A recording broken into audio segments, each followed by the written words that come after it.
Hello everyone, and welcome to my CBS Y&R Full Today channel. Please hit the subscribe button and give this video a thumbs up. Kane betrays Billy to bait Victor. Kane Ashby will have a plan that involves betraying Billy Abbott, but he'll defend it since he's doing whatever it takes to get his family back. At Crimson Lights, Sharon Newman will CAF Daniel Romalotti Jr. about the nature of his relationship with Tessa Porter since it seems like they're further than musketeers. Daniel will admit that he's gotten close with Tessa, but he'll contend they tried to fight it and neither of them planned for this to be. Sharon will understand why Tessa would lean on Daniel, but she'll still hope that Tessa will change her mind about the divorce. Daniel will wonder how long Tessa is supposed to stay for Mariah Copeland to get better and stop pushing her family down.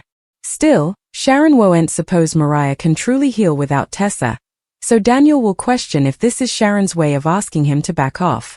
At the Domain Cafe, Tessa will impinge into Sienna Bacall, who'll admit she moved there to be with Noah Newman. Sienna will also quiz Tessa about her own relationship, so Tessa won't suppose she's going to have a happy ending with Mariah presently. Daniel will ultimately come on and meet Sienna, who'll talk about opening a Genoa City Club with Noah in the coming months. At Newman Enterprises on Tuesday's Y&R occasion, Kane will push Phyllis Summers to help him give Victor Newman some bait. Kane will suppose they should give Chancellor back to the Newmans and demand his family's return before they subscribe over the rest of the Newman conglomerate. Once Lily Winters and the halves are safe, Kane will contend they can renege on the deal. Phyllis will misdoubt that plan would work with Victor and won't like the idea of betraying Billy. That said, Phyllis will admit Billy's contract hasn't been completely executed yet. Kane will justify the treason and argue that Billy's going to be contributory damage. When Phyllis asks what's in it for her, Kane will offer to appeal to Daniel on her behalf. Phyllis will decide that if Kane can get Daniel to forgive her, also they'll move forward with his plan.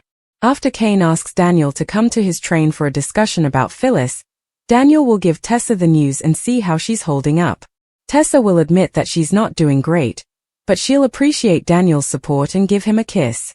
Once Sienna substantiates Tessa and Daniel's close moment, she'll speak with Tessa alone and contend Daniel's falling in love with her. Meanwhile, Kane will call Phyllis to let her know his meeting with Daniel is set, but that won't be good enough for her. Phyllis will prompt Kane to call her when he feels he's made some advance with Daniel so that their deal can move ahead. Back at the coffee house, Noah will ask Sharon if she's heard from Nick Newman moments since he hasn't. Sharon will confess that she hasn't moreover, so she'll solicitude Nick has gone off on his own to find Matt Clark and make sure he can no way return. Still, Sharon will eventually decide they should have faith in Nick's plan and trust that he'll be in touch soon. At Society, Audra Charles will hold the door open for Claire Newman, who still won't be buying her phony nice act. That said, Claire will let Audra know that she's done probing her history in LA and that she's done with Holden Novak, too. Audra will question if Claire was only with Holden because she wanted dirt on her. Once Kyle Abbott pops up for breakfast with Claire, Audra will decide perhaps she just wanted to get back together with her partner. Holden will arrive and join Audra at the bar, where she'll go at him a bit about Kyle and Claire's reconnect. Holden will putatively smell that Audra is stewing for Kyle, so he'll suggest they should be honest about their passions so they can both get what they want. It sounds like Audra and Holden could be gearing up to sabotage Kyle and Claire's reunion. Meanwhile, Kyle will hear about Claire's hassle with Audra and admit he'd like to spend further time with her, so Claire will suggest it's a date. In the ever-turbulent world of the young and the restless, alliances shift as snappily as the winds that sweep across Genoa City, and fidelity frequently proves to be a fragile pledge rather than a lasting bond. The rearmost developments unfold with pressure, treason, emotional crossroads, and precisely calculated schemes that hang to reshape the futures of several cherished characters. At the center of the storm stands Kane Ashby, whose despair to reunite with his family drives him to contemplate a treason that could shatter one of his most important alliances. Kane has always flattered himself on his fidelity, but circumstances have pushed him into a corner where moral lines blur and particular immolation becomes ineluctable. In a daring and controversial move, Kane decides that betraying Billy Abbott might be the only way to force Victor Newman into giving him what he wants utmost, the safe return of his family. Kane's sense is cold but clear in his mind if he can bait Victor into believing he has the upper hand. Also maybe Victor will let his guard down long enough for Kane to reclaim what was taken from him. The plan is parlous, may be indeed reckless, but despair has a way of turning rational men into gamesters willing to stake everything on a single move. Meanwhile, across city at the cherished Genoa City Coffee House, Sharon Newman sits across from Daniel Romalotti Jr. at Crimson Lights, her motherly instincts guiding a discussion that's both delicate and probing. Sharon has tasted a shift in Daniel's life, commodity subtle but inarguable, and she isn't hysterical to ask direct questions when the people she cares about might be drifting into complicated home. The subject of her curiosity is Tessa Porter, whose recent emotional struggles have drawn her near to Daniel in ways that neither of them anticipated. Sharon gently presses Daniel about the nature of their connection, seeing that their bond might be heightening beyond simple fellowship. Daniel, honest yet equivocal, admits that he and Tessa have indeed grown near, though he insists that neither of them planned for effects to develop the way they have. What started as comfort and support during a painful time sluggishly evolved into commodity more meaningful, commodity neither of them could fluently ignore. Sharon listens precisely, her concern embedded not in judgment but in empathy. She understands why Tessa might lean on Daniel during such a vulnerable period, especially as her marriage to Mariah Copeland continues to unravel under the weight of emotional distance and undetermined pain. Still, Sharon holds on to stopgap that Tessa and Mariah might ultimately find their way back to each other. She believes that love erected over times doesn't simply vanish, indeed when it becomes buried beneath layers of hurt and confusion. Daniel, still, questions how long Tessa is supposed to stay for Mariah to recover from whatever internal battle she's fighting. From his perspective, Mariah has been pushing her family down rather than reaching for the support their immolation. Sharon responds courteously, suggesting that Mariah may no way truly heal if Tessa walks down fully. Her words carry a subtle recrimination that Daniel stepping back might give Tessa and Mariah the space they need to repair their marriage. Daniel notices the hint incontinently and wonders audibly whether Sharon is asking him to part himself from Tessa. The discussion leaves both of them thoughtful, reflecting the complicated nature of love, fidelity, and timing in Genoa City. Away in the megacity, at a quiet domain cafe where the atmosphere feels shortly removed from the chaos of commercial power struggles, Tessa encounters a freshman who's snappily getting a familiar face. Sienna Bacall greets Tessa warmly and soon reveals the reason behind her recent move. She has come to Genoa City to be near to Noah Newman. Sienna's presence adds another subcast of conspiracy to the formerly tangled web of connections girding the Newman family. As the two women converse, Sienna's curiosity leads her to ask about Tessa's particular life. Tessa doesn't sugarcoat the verity. She admits that her marriage feels like it's slipping down, and she no longer believes there will be a happy ending staying for her and Mariah. The concession carries a weight of sadness, as though Tessa is sluggishly accepting a reality she formerly refused to imagine. Their discussion is soon joined by Daniel, who arrives just in time to be introduced to Sienna. Friendly and gregarious, Sienna shares her instigative plans with him. She and Noah intend to open a new club in Genoa City, hoping to bring fresh energy to the original escapism seen in the coming months. The idea reflects Noah's desire to make commodity meaningful while sculpturing out a life separate from the murk of the Newman conglomerate. While these particular connections evolve across city, a far more dangerous game unfolds within the towering services of Newman Enterprises. Kane meets with Phyllis Summers to bandy a plan that could either change everything or destroy the fragile alliances they've erected. Kane proposes using the important company chancellor as bait to bait Victor into concession. His strategy is simple but audacious. They will offer to return chancellor to the Newman family, presenting it as a gesture of good faith in exchange for the safe return of Lily Winters and the Halves. Kane believes that formally Lily and the children are safe. He and Phyllis can simply renege on the deal, leaving Victor without the influence he presently holds. Phyllis listens with an admixture of conspiracy and dubitation. She knows Victor Newman well enough to understand that manipulating him infrequently ends well for anyone involved. Also, she isn't thrilled about the idea of betraying Billy Abbott, who has been working nearly with them. Still, she acknowledges a pivotal detail. Billy's contract regarding Chancellor hasn't been completely executed yet, meaning Kane's treason might technically due before any list agreement takes effect. Kane argues that Billy will simply come contributory damage in a much larger battle, a necessary casualty in the hunt to deliver his family.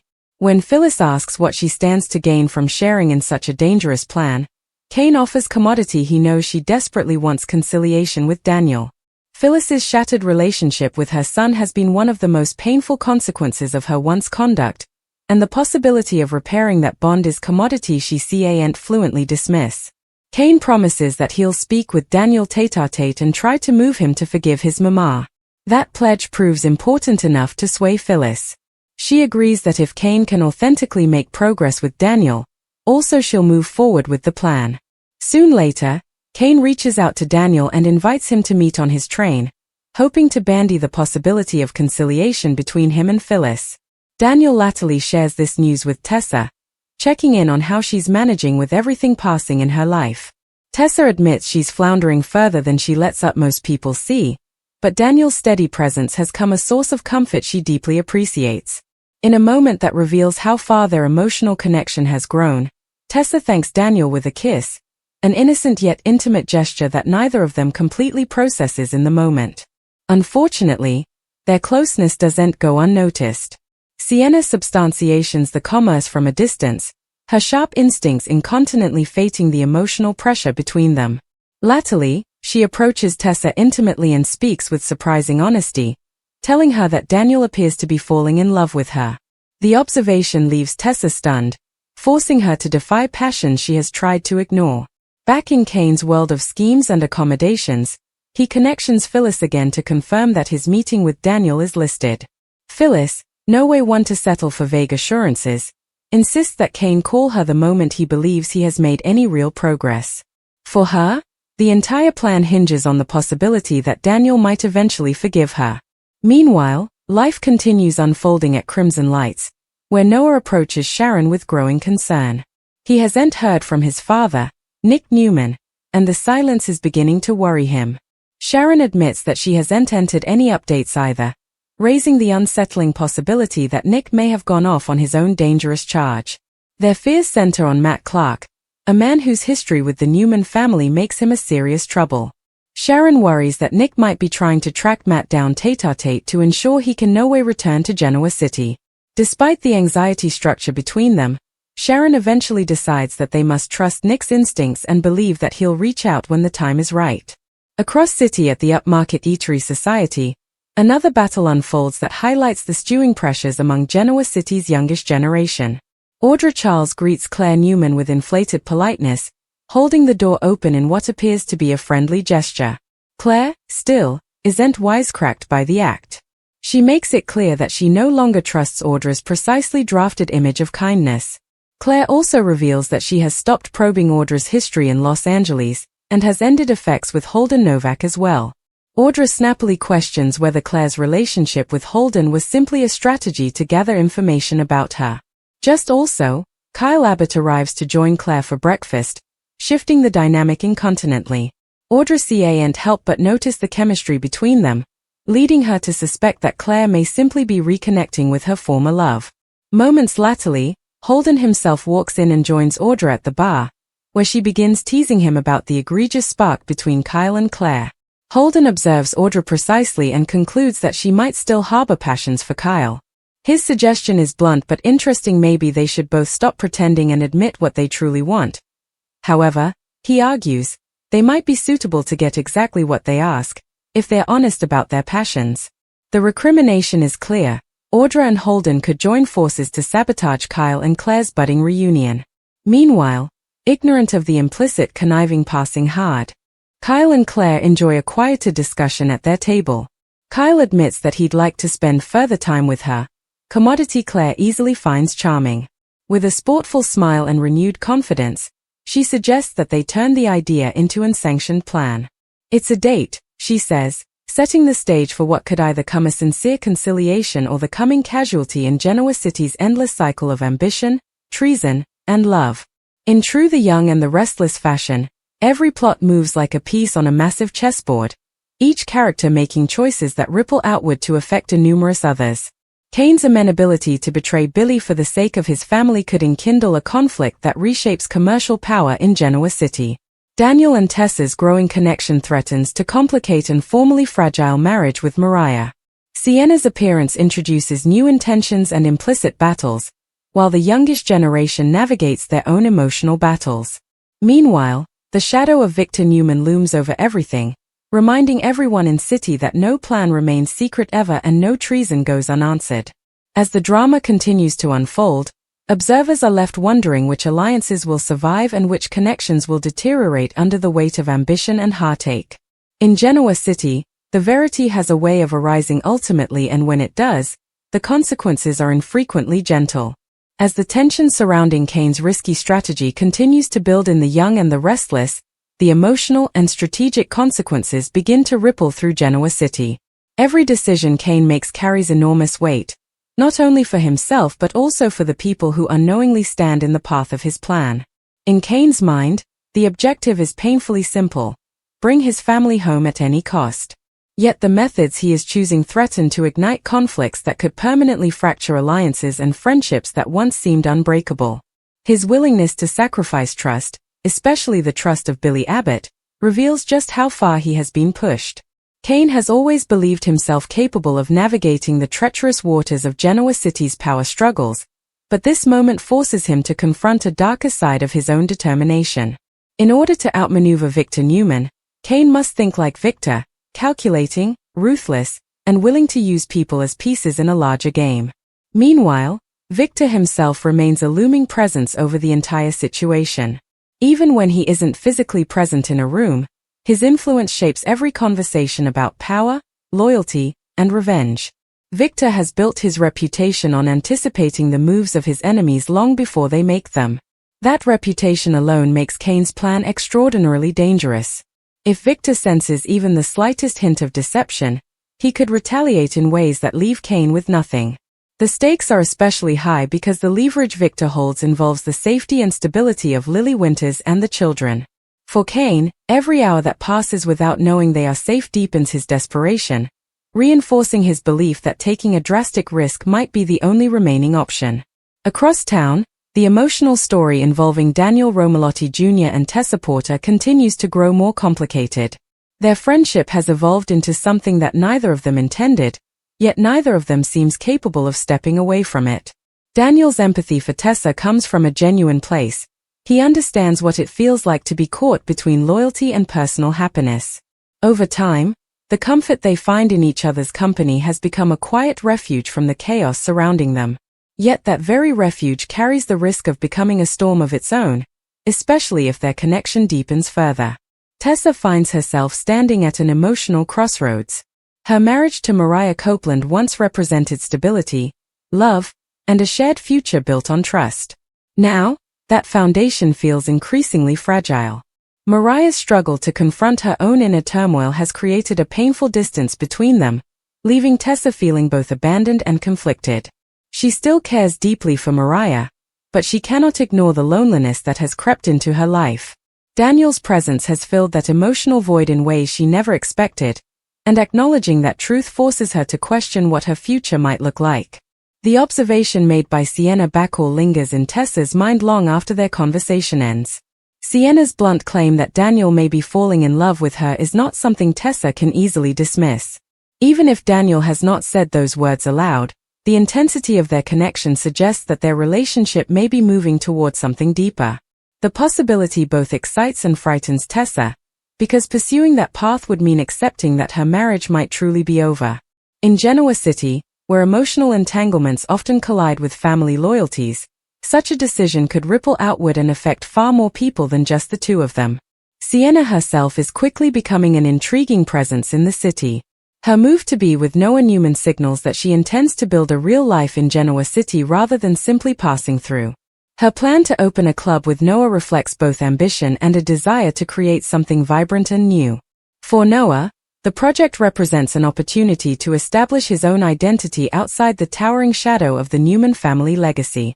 He has always carried the weight of that name, but creating a successful business on his own terms could give him the independence he has long sought. However, as many Genoa City residents know all too well, new ventures rarely remain untouched by the city's intricate web of rivalries and secrets. Even a nightclub could become a stage for power plays, hidden alliances, and unexpected confrontations. Sienna's perceptive nature suggests she may quickly learn how to navigate those dynamics, though whether she chooses to remain neutral or become entangled in them remains to be seen.